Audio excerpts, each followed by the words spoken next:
month ago, I would have stood here and argued that the majority of our population couldn't, off the top of their heads, name modern history's deadliest pandemic, let alone tell you anything about it. Since then, we're seeing countries all over the world fight a raging battle against coronavirus or COVID-19. The Spanish flu is all over our news networks with increased references. The Spanish flu was the deadliest pandemic in modern history and does have increased relevance in today's current situation. In the next few minutes, I want to take the time to tell you a little bit about the H1N1 virus that absolutely ravaged the world from 1918 to 1919.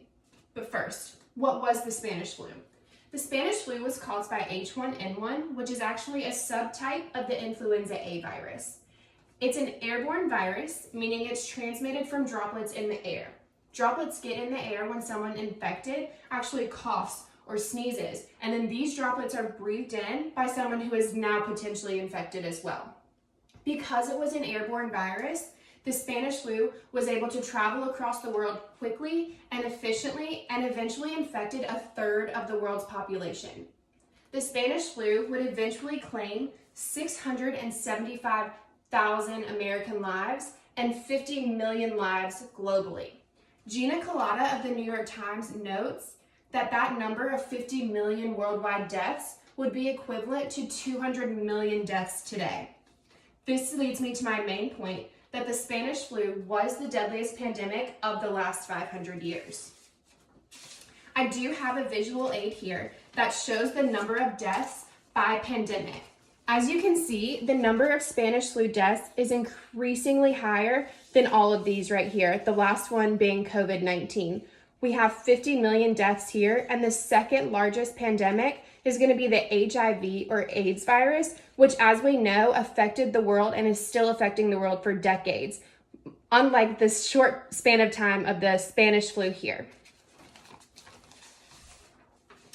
Symptoms of the Spanish flu include your typical flu symptoms. You have nausea, aches, pains, fever.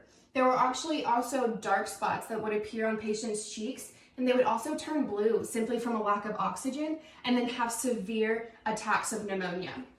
Liam Doyle notes in an online article for London's Express that in the little more than a year that the Spanish flu affected the United States, our life expectancy dropped by more than 10 years. That being said, how is this relevant to our current situation facing the coronavirus pandemic? The Spanish flu gives us an example of how quickly and catastrophically a pandemic can affect the world. Again, Gia Kolata of the New York Times notes, while the fearful atmosphere, surgical masks, stockpiling of food, and avoidance of public gatherings, and potential economic ramifications are like those of 1918, the medical reality is quite different. That being said, time has passed. We have advanced scientifically, technologically, and medically. In a web blog, however, for the Washington Post, Ashley Halsey III notes a quote from a former CDC head. Thomas Frieden was asked what keeps him up at night, and his reply, "We always worry about pandemic influenza because this has the potential to kill so many people.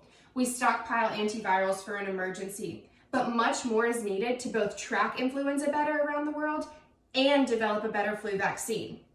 That being said, while COVID-19 and the Spanish flu are both respiratory infections, the coronavirus is not an influenza strain, contrary to what has been seen on some news networks.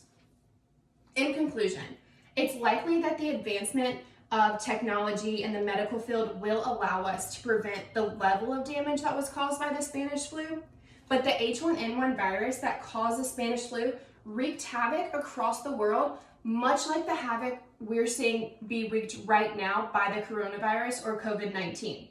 However, U.S. government officials are aiming to limit the number of deaths in the United States to keep it between 100,000 and 200,000. While this number is still absolutely debilitating, it's only a fraction of the damage that was seen from the Spanish flu. Thank you.